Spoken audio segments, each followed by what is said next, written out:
Yaman dan Israel dilaporkan telah saling balas serangan rudal. Namun keduanya juga mengklaim berhasil mencegat rudal-rudal yang diluncurkan oleh musuh. Mengutip Tribun News pada 15 Agustus, ketegangan antara dua negara tersebut disebut kembali meningkat. Rinciannya, Yaman diduga telah meluncurkan serangan rudal pada Kamis 14 Agustus 2025 dini hari.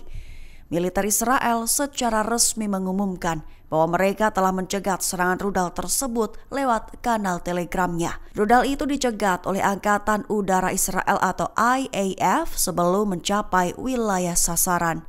Juga ditambahkan bahwa tidak ada sirine yang dibunyikan sesuai dengan protokol. Sebagai respons, Israel telah melancarkan beberapa serangan balasan ke wilayah Yaman, menargetkan pelabuhan dan bandara yang berada di bawah kendali Houthi, termasuk di ibu kota sana. Pemimpin Ansarallah Houthi Yaman, Syed Abdul Malik al-Houthi, mengecam pernyataan dari Perdana Menteri Israel Benyamin Netanyahu terkhusus dalam rencana dan proyek Israel Raya. Mengutip Al-Mayadin pada 15 Agustus, hal itu diumumkan oleh al-Houthi dalam pernyataannya pada Kamis 14 Agustus 2025. Dia menyebut bahwa rencana Israel Raya Netanyahu justru sebagai penghinaan terhadap dunia Arab dan serangan langsung terhadapnya. Lantas al-Houthi memperingatkan bahaya melanjutkan proyek tersebut di tengah apa yang ia gambarkan sebagai negara Arab yang terpecah-pecah dan tunduk. Seraya mencatat bahwa beberapa negara Arab mempertahankan kerjasama ekonomi dengan Israel, sementara yang lain menganut kebijakan boikot. Lebih dari itu, Syed al-Houthi menegaskan bahwa operasi dukungan militer dan angkatan laut Yaman akan terus berlanjut, menggambarkannya sebagai tindakan yang berdampak dalam menanggapi agresi Israel dan dalam mendukung perjuangan Palestina.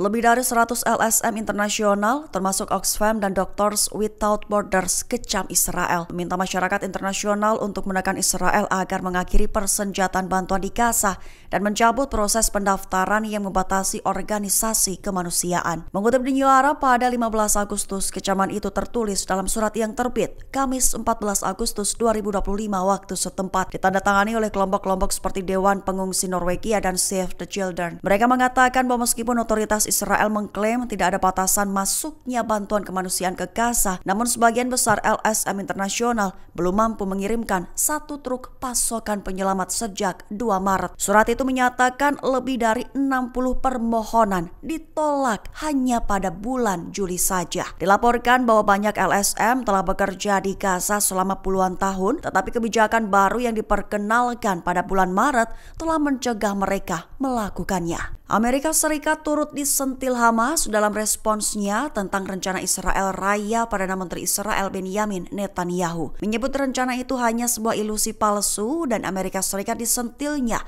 masuk dalam bagian rencana yang tak pernah terbongkar. Mengutip Tribun News pada 15 Agustus, hal ini diungkap dalam pernyataan resmi Izzat al-Rishik, satu di antara pemimpin Hamas, pada Kamis 14 Agustus 2025. Ia membongkar situasi itu, di mana menyebut bahwa Perdana Menteri neonasi secara terang-terangan berniat memperluas negara pendudukan untuk menguasai lebih banyak wilayah Arab dan Islam di bawah kedok Amerika tanpa memedulikan kebohongan yang disebarkan sejumlah pejabat pemerintah Trump. Izzat al-Rishik juga menambahkan bahwa Netanyahu mendasarkan pandangannya pada dongeng Talmud, di mana hal itu menurutnya membuktikan bahwa Netanyahu, partainya dan masyarakat yang diwakilinya adalah penganut Zionis sayap kanan ekstremis sejati, bukan hanya Ben Gvir, Smotrich, dan kaum Haredim. Ditegaskan olehnya bahwa Israel Raya dianggap Hamas hanya sebagai ilusi yang harus dihilangkan. Mesir kecam rencana perluasan pendudukan Israel di sekitar wilayah Al-Quds, menyebutnya sebagai rencana yang akan sia-sia dan ditakdirkan untuk gagal. Mengutip Al-Mayadin pada 15 Agustus, hal itu merupakan isi pernyataan yang dikeluarkan oleh Kementerian Luar Negeri, Emigrasi dan Ekspatriat Kairo